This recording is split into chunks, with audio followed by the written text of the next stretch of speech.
Dear students, എല്ലാവർക്കും online ലേണിംഗിലേക്ക് സ്വാഗതം. എക്കണോമിക്സിൻ്റെ അധ്യായമാണ് ഈ വീഡിയോയിൽ ഉൾപ്പെടുത്തിയത്. ഹയർ സെക്കൻഡറി എക്കണോമിക്സിൻ്റെ എല്ലാ ക്ലാസ്സുകളും ട്യൂട്ടോറിയൽ വീഡിയോകളായി ലഭിക്കുവാൻ വേണ്ടി ഈ ചാനൽ സബ്സ്ക്രൈബ് ചെയ്യുക. ഡിയർ സ്റ്റുഡൻസ്, +2 എക്കണോമിക്സിൻ്റെ മൈക്രോ എക്കണോമിക്സ് എന്ന ഭാഗത്തെ ഒന്നാം ചാപ്റ്ററിൻ്റെ രണ്ടാം ഭാഗമാണ് ഈ വീഡിയോയിലൂടെ അവതരിപ്പിക്കുന്നത്. Opportunity cost. Opportunity cost is the next best alternative product or service that has been sacrificed or foregone. Opportunity cost അതായത് അവസരാത്മക ചെലവ്. അവസരാത്മക ചെലവ് എന്ന് പറഞ്ഞാൽ ഒരു ഉൽപ്പന്നത്തിൻ്റെയോ ഒരു സേവനത്തിൻ്റെയോ ഏറ്റവും ബെസ്റ്റായിട്ട് തൊട്ടടുത്തുള്ള ഇതര മാർഗം ബലി കഴിക്കുന്നതിനുള്ള ചെലവ്, അതായത് ത്യജിക്കുന്നതിനുള്ള ചെലവാണ് ഓപ്പർച്യൂണിറ്റി കോസ്റ്റ് അല്ലെങ്കിൽ അവസരാത്മക ചെലവ് എന്ന് പറയുന്നത്. ഉദാഹരണത്തിന് നമ്മൾ ഒരു വയലിൽ വീറ്റും റൈസും നമുക്ക് കൃഷി ചെയ്യാമെന്നിരിക്കെ നമ്മൾ വീറ്റ് 10 കിലോഗ്രാം കൃഷി ചെയ്യുന്നു എന്ന് വിചാരിക്കുക.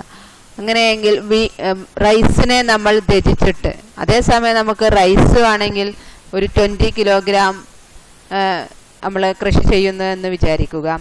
നമ്മൾ വീറ്റാണ് പ്രൊഡ്യൂസ് ചെയ്യുന്നത് എങ്കിൽ റൈസിനെ നമ്മൾ എന്ത് ചെയ്യുന്നു, ഒഴിവാക്കുന്നു. ആ റൈസിൽ നിന്ന് നമുക്ക് ലഭിക്കാവുന്ന ആ ഒരു പ്രോഡക്റ്റ് അല്ലെങ്കിൽ ആ ഉൽപ്പന്നത്തിന് നമുക്ക് ലഭിക്കാവുന്ന ബെനിഫിറ്റ് എന്താണോ അതാണ് ഈ വീറ്റിൻ്റെ നമ്മുടെ ഓപ്പർച്യൂണിറ്റി കോസ്റ്റ് എന്ന് അറിയപ്പെടുന്നത്. അപ്പോൾ ഏറ്റവും തൊട്ടടുത്ത ഇതര മാർഗം ബലി കഴിക്കുന്നതിനുള്ള അല്ലെങ്കിൽ ത്യജിക്കുന്നതിനുള്ള കോസ്റ്റാണ് ഓപ്പർച്യൂണിറ്റി കോസ്റ്റ് എന്ന് അറിയപ്പെടുന്നത്. അപ്പോൾ നമ്മൾ ഓപ്പർച്യൂണിറ്റി കോസ്റ്റിലും ഒരു ഉദാഹരണം നോക്കുക. ഇവിടെ opportunity cost of 10 unit of rice is 4 unit of wheat, or the opportunity cost of 4 unit of wheat is 10 unit of rice, sacrificed and foregone.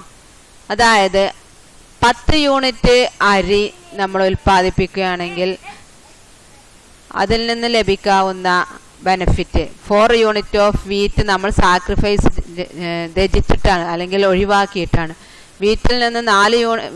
വീറ്റിൻ്റെ 4 unit നമ്മൾ ഒഴിവാക്കിയിട്ടാണ് റൈസിൻ്റെ 10 യൂണിറ്റ് നമ്മൾ നേടിയെടുക്കുന്നത്.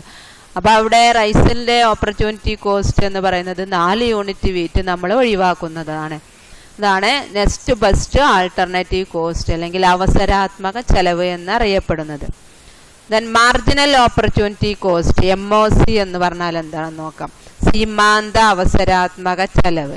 It means the additional cost in terms of a number of unit of good sacrificed to produce an extra unit of other good.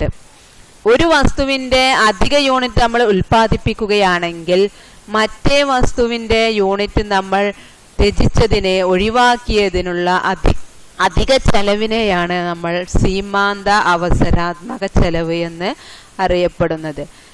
അതിനെ നമ്മൾ calculate ചെയ്യുമ്പോൾ MOC of X is equal to ΔY/ΔX എന്നാണ് അറിയപ്പെടുന്നത്. MOC ഒരു വസ്തുവിൻ്റെ MOC നമ്മൾ calculate ചെയ്യുമ്പോൾ ΔY change in Y divided by ΔX change in X.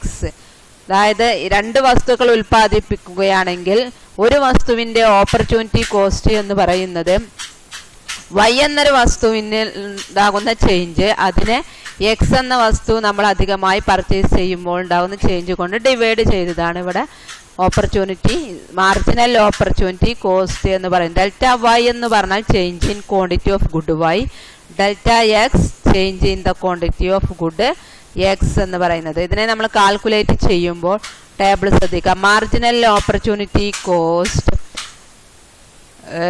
Production possibility A to E വരെയുള്ള പ്രൊഡക്ഷൻ ഉത്പാദന സാധ്യതകൾ, 2 ഉൽപ്പന്നം റൈസ് വീറ്റ്. റൈസ് 10 യൂണിറ്റ് മുതൽ 0 വരെ, വീറ്റ് 0 to 4. അപ്പോൾ അവിടെ റൈസിൻ്റെ ആദ്യത്തെ എന്ന സാധ്യതയിൽ റൈസ് 10 യൂണിറ്റ് പ്രൊഡ്യൂസ് ചെയ്യുന്നു. രണ്ടാമത്തെ സാധ്യതയിൽ റൈസ് 9 യൂണിറ്റാണ് പ്രൊഡ്യൂസ് ചെയ്യുന്നത്. അപ്പോൾ 10-ൽ നിന്ന് 9 ആയി റൈറ്റിൻ്റെ ഉൽപ്പാദനം കുറഞ്ഞു. അപ്പോൾ ഇവിടെ ഓപ്പർച്യൂണിറ്റി കോസ്റ്റ് ഓഫ് വീറ്റിൻ്റെ ഓപ്പർച്യൂണിറ്റി കോസ്റ്റ് നമ്മൾ കാൽക്കുലേറ്റ് ചെയ്യുന്നത് 10 മൈനസ് 9. 10 ഉൽപ്പാദിപ്പിക്കുന്നത് 9 ആയി കുറഞ്ഞു. അപ്പോൾ 10 minus 9 rice divided by wheat എന്തായി 1 മൈനസ് 0. അതായത് വീറ്റ് 0-ൽ നിന്ന് 1 യൂണിറ്റായി വർദ്ധിച്ചു. അപ്പോൾ അവിടെ വലുതിൽ നിന്ന് ചെറുത് കുറക്കുക. 1 minus 0 that is equal to 1 by 1 is equal to 1. Next സാധ്യതയിൽ 9 to 7 ആയി. അപ്പോൾ 9 മൈനസ് 7 ഡിവൈഡഡ് ബൈ 1 2 ആയി. 2 minus 1 that is equal 2 by 1 is equal to 2. അങ്ങനെ മാർജിനൽ ഓപ്പർച്യൂണിറ്റി കോസ്റ്റ് നമ്മൾ എ മുതൽ ഇ വരെ ഇവിടെ കാൽക്കുലേറ്റ് 1 2 3 4 ഇങ്ങനെ നമുക്ക് ലഭിക്കും ഓപ്പർച്യൂണിറ്റി കോസ്റ്റ്. ഇനി MOC മാർജിനൽ ഓപ്പർച്യൂണിറ്റി കോസ്റ്റും പ്രൊഡക്ഷൻ പോസിബിലിറ്റി കർവും തമ്മിൽ എങ്ങനെ ബന്ധമെന്ന് നോക്കാം. ഇവിടെ റിലേഷൻഷിപ്പ് പറയുമ്പോൾ MOC may be increase decrease or remain unchanged. MOC കൂടുകയും കുറയുകയും മാറ്റമില്ലാതിരിക്കുകയും ചെയ്യാം. അതിനനുസരിച്ച് PPC കർവിൻ്റെ ഷേപ്പ് എങ്ങനെയാണെന്ന് നമുക്ക് നോക്കാം. അത് ഈ ടേബിളിലേക്ക് നോക്കാം. ടേബിൾ നമുക്ക് പ്രതിപാദിക്കാം. MOC ആദ്യം വർദ്ധിക്കുന്നു. അപ്പോൾ PPC കർവ് എന്ത് ചെയ്യുന്നു? കോൺകേവ് ഷേപ്പാണുള്ളത്. MOC കുറയുകയാണെങ്കിൽ PPC കർവിന് കോൺവെക്സ് ഷേപ്പാണുള്ളത്. MOC കോൺസ്റ്റന്റ് ആണെങ്കിൽ PPC കർവ് ലീനിയർ ആയിരിക്കും. ഈ ഭാഗത്തുനിന്ന് എക്സാമിന് എപ്പോഴും ചോദിക്കാറുള്ളത് ഈ ടേബിൾ തന്നിട്ട് മാച്ച് ദ ഫോളോയിങ് അല്ലെങ്കിൽ ഫിൽ ഇൻ ദ ബ്ലാങ്ക്സ് ആയിട്ട് ചോദിക്കാം. MOCൻ്റെ ഷേപ്പ് എങ്ങനെയാണ്, MOC വർദ്ധിക്കുന്നതിനനുസരിച്ച് PPCയുടെ ഷേപ്പ് എങ്ങനെയാണ് എന്നുള്ളത് ഒബ്ജക്റ്റീവ് ടൈപ്പിൽ ഉണ്ടായിരിക്കും. അല്ലെങ്കിൽ MOC കാൽക്കുലേറ്റ് ചെയ്യാൻ, അതായത് പ്രൊഡക്ഷൻ പോസിബിലിറ്റി കർവ് തന്നിട്ട് ടേബിൾ തന്നിട്ട് PPC കർവ് വരക്കുക, MOC കാൽക്കുലേറ്റ് ചെയ്യുക എന്നുള്ള രൂപത്തിലായിരിക്കും ഈ ഭാഗത്തുനിന്ന് എക്സാമിന് ചോദിക്കുന്നത്. Then next, organization of economic activities. That is, there are three economy: central planned economy, market economy and socialist economy. ഇങ്ങനെ 3 സമ്പദ് വ്യവസ്ഥയെ കുറിച്ചാണ് ഇനി പ്രതിപാദിക്കുന്നത്. First socialist economy. Socialist economy എന്ന് പറഞ്ഞാൽ സെൻട്രലി പ്ലാൻഡ് എക്കോണമി എന്നറിയപ്പെടുന്നത്. ഇവിടെ എല്ലാ ഉൽപാദന ഉപാധികളും all means and production are operated by the government under the control of the government. ഗവൺമെന്റിന്റെ കൺട്രോൾ ആയിരിക്കും സോഷ്യലിസ്റ്റ് എക്കോണമി എന്ന് പറയുന്നത്. ഇവിടെ എല്ലാ ഉൽപാദന ഉപാധിയും ഗവൺമെന്റ് ആയിരിക്കും നിയന്ത്രിക്കുന്നത്. What to produce, how to produce എന്നുള്ള ചോദ്യത്തിന് ഉത്തരമായി ഒക്കെ നിൽക്കുന്നത് ഗവൺമെന്റ് ആയിരിക്കും എന്നുള്ളതാണ്. ഗവൺമെന്റ് ആണ് ഇവിടെ ഇത്തരത്തിലുള്ള ചോദ്യത്തിന് ഉത്തരം നൽകുന്നത്. അപ്പോൾ വെൽഫെയർ ആയിരിക്കും ഗവൺമെന്റിന്റെ അവിടെ ലക്ഷ്യം. ജനങ്ങളുടെ വെൽഫെയറിന് വേണ്ടി പ്രവർത്തിക്കുന്നതാണ് സോഷ്യലിസ്റ്റ് എക്കോണമി എന്ന്. വെൽഫെയർ മോട്ടീവ് ആയിരിക്കും എന്നുള്ളതാണ്. ദെൻ നെക്സ്റ്റ് മാർക്കറ്റ് എക്കോണമി അല്ലെങ്കിൽ ക്യാപിറ്റാലിസ്റ്റ് എക്കോണമി എന്ന് പറഞ്ഞു കഴിഞ്ഞാൽ all means and production operated by the control of private individual. സ്വകാര്യ വ്യക്തികളായിരിക്കും ഇതിവിടെ കൺട്രോൾ ചെയ്യുന്നത്. സ്വകാര്യ വ്യക്തികളുടെ നിയന്ത്രണത്തിലായിരിക്കും എല്ലാ ഉൽപാദന ഉപാധികളും കൺട്രോൾ ചെയ്യുന്നത്. അതാണ് മാർക്കറ്റ് എക്കോണമിയുടെ പ്രത്യേകത. ഇവിടെ ലാഭേച്ഛയായിരിക്കും അവരുടെ മെയിൻ മോട്ടീവ്സ് എന്ന് പറയുന്നത്. ലാഭത്തിനാണ്. അതായത് പ്രൈസ് മെക്കാനിസം നിലനിൽക്കുന്നു, വില സംവിധാനം നിലനിൽക്കുന്നു. മാർക്കറ്റിലുള്ള ഡിമാൻഡ് ആൻഡ് സപ്ലൈ ആയിരിക്കും ഇവിടെ കാര്യങ്ങൾ നിർണ്ണയിക്കുന്നതാണ് പ്രൈസ് മെക്കാനിസം എന്ന് പറയുന്നത്. അപ്പോൾ മിക്സഡ് എക്കോണമി എന്ന് പറയുന്നത് mixed economy co existence of private and socialist economy. അതായത് പ്രൈവറ്റ് സോഷ്യലിസ്റ്റ് അല്ലെങ്കിൽ ക്യാപിറ്റാലിസ്റ്റ് സോഷ്യലിസ്റ്റ് എക്കോണമിയുടെ ഒരു സങ്കര ഇനമാണ് മിക്സഡ് എക്കോണമി. ഇവിടെ എല്ലാ ഉൽപാദന ഉപാധികളും ഗവൺമെന്റിന്റെയോ അല്ലെങ്കിൽ പ്രൈവറ്റ് ഇൻഡിവിജ്വൽസിന്റെയോ control of both government and private individuals ആയിരിക്കും എന്നുള്ളതാണ്. സോഷ്യലിസത്തിന്റെയും ക്യാപിറ്റാലിസം ഫീച്ചേഴ്സ് ഉൾക്കൊണ്ടിട്ടുള്ളതാണ് മിക്സഡ് എക്കോണമി എന്നറിയപ്പെടുന്നത്. അവിടെ പ്ലാനിംഗ് അതോറിറ്റി ഉണ്ടായിരിക്കും, അതേപോലെ പ്രൈസ് മെക്കാനിസം ഉണ്ടായിരിക്കും. ഇങ്ങനെ 3 സമ്പദ് വ്യവസ്ഥകൾ നിലനിൽക്കുന്നുണ്ട്. ഓരോ അതായത് ലോകത്തും 3 സമ്പദ് വ്യവസ്ഥകളാണ് നിലനിൽക്കുന്നത്.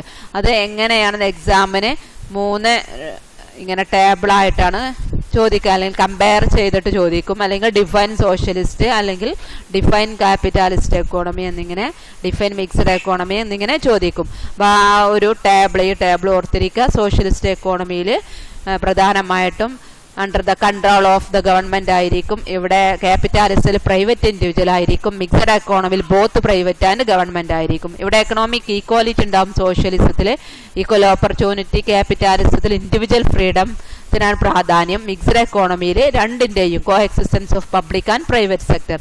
സോഷ്യലിസത്തിൽ എക്കണോമിക് പ്ലാനിംഗ് ഉണ്ട്, ക്യാപിറ്റാലിസത്തിൽ പ്രൈസ് മെക്കാനിസം ഉണ്ട്. മിക്സഡ് എക്കോണമിയിൽ എക്കണോമിക് പ്ലാനിങ്ങും പ്രൈസ് മെക്കാനിസം ഉണ്ട്. അതേപോലെ സോഷ്യലിസത്തിൽ വെൽഫെയറിനാണ് പ്രാധാന്യം, സോഷ്യൽ വെൽഫെയറിന് സാമൂഹിക ക്ഷേമത്തിനാണ് പ്രാധാന്യം. ക്യാപിറ്റാലിസത്തിൽ ലാഭത്തിനാണ് പ്രാധാന്യം. മിക്സഡ് എക്കോണമിയിൽ സോഷ്യൽ വെൽഫെയറിനും പ്രോഫിറ്റിനും രണ്ടിനുമാണ് പ്രാധാന്യം. ഇപ്പോൾ ഇന്ത്യയൊക്കെ മിക്സഡ് എക്കോണമിയാണ്. ഇന്ത്യ പാകിസ്ഥാനൊക്കെ മിക്സഡ് എക്കോണമിക്ക് ഉദാഹരണങ്ങളാണ്. ക്യാപിറ്റാലിസ്റ്റ് കൺട്രീസ് അമേരിക്ക പോലെയുള്ള രാജ്യങ്ങളാണ്. ക്യാപിറ്റാലിസ്റ്റ് കൺട്രി, സോഷ്യലിസം, ചൈന ഉദാഹരണങ്ങൾ ചില സമയത്ത് ചോദിക്കാറുണ്ട് രാജ്യങ്ങൾ ഏതൊക്കെയാണ് എന്നുള്ളത്. അപ്പം എന്താണ് പ്രൈസ് മെക്കാനിസം? ഇത് ഡിഫൈൻ എന്ന് പറഞ്ഞ് ചിലപ്പോൾ ഒരു മാർക്കിന് ചോദിക്കാറുണ്ട്. പ്രൈസ് മെക്കാനിസം എന്ന് പറഞ്ഞാൽ it is the system which fixes prices of goods and services based on demand and supply. Demand and സപ്ലൈയുടെ അടിസ്ഥാനത്തിൽ വില തീരുമാനിക്കുന്ന സംവിധാനത്തെയാണ് വില മെക്കാനിസം, പ്രൈസ് മെക്കാനിസം എന്നറിയപ്പെടുന്നത്. ആഡം സ്മിത്ത് ആണ് ആഡം സ്മിത്ത് ഇതിന് പറയുന്നത് ഇൻവിസിബിൾ ഹാൻഡ്, അദൃശ്യകരം എന്നാണ്. അതായത് ഒരു അദൃശ്യകരം മാർക്കറ്റിൽ പ്രവർത്തിക്കുന്നു. ഡിമാൻഡും സപ്ലൈയും തുല്യമാകുന്ന ഒരു പ്രൈസിനെയാണെന്ന് പറയുന്നത് പ്രൈസ് മെക്കാനിസം. മാർക്കറ്റിൽ ഒരു അദൃശ്യകരം പ്രവർത്തിച്ചുകൊണ്ട് എപ്പോഴും ഡിമാൻഡും സപ്ലൈയും തുല്യമാകുന്നു എന്നുള്ളതാണ് ആഡം സ്മിത്ത് പ്രതിപാദിക്കുന്നത്. അതിനെയാണ് നമ്മൾ പ്രൈസ് മെക്കാനിസം എന്നുള്ളത് അറിയപ്പെടുന്നത്. ഇത്രയാണ് ഈ വീഡിയോയിലൂടെ അവതരിപ്പിക്കുന്നത്. അടുത്ത ഭാഗം നെക്സ്റ്റ് വീഡിയോയിലൂടെ കാണാം. ഈ ചാനൽ അപ്ലോഡ് ചെയ്യുന്ന എല്ലാ വീഡിയോകളും നിങ്ങൾക്ക് ഉടൻ തന്നെ ലഭിക്കുവാൻ വേണ്ടി ചാനൽ സബ്സ്ക്രൈബ് ചെയ്യുക. ചാനൽ എല്ലാ വിദ്യാർത്ഥികൾക്കും ഷെയർ ചെയ്യുകയും ചെയ്യും. ചാനലിൻ്റെ ലിങ്ക് ഈ വീഡിയോയുടെ ഡിസ്ക്രിപ്ഷൻ ബോക്സിൽ നൽകിയിട്ടുണ്ട്. വീഡിയോ ലൈക്ക് ചെയ്യുക. ക്ലാസ്സിനെ കുറിച്ചുള്ള നിങ്ങളുടെ അഭിപ്രായം കമൻറ്റ്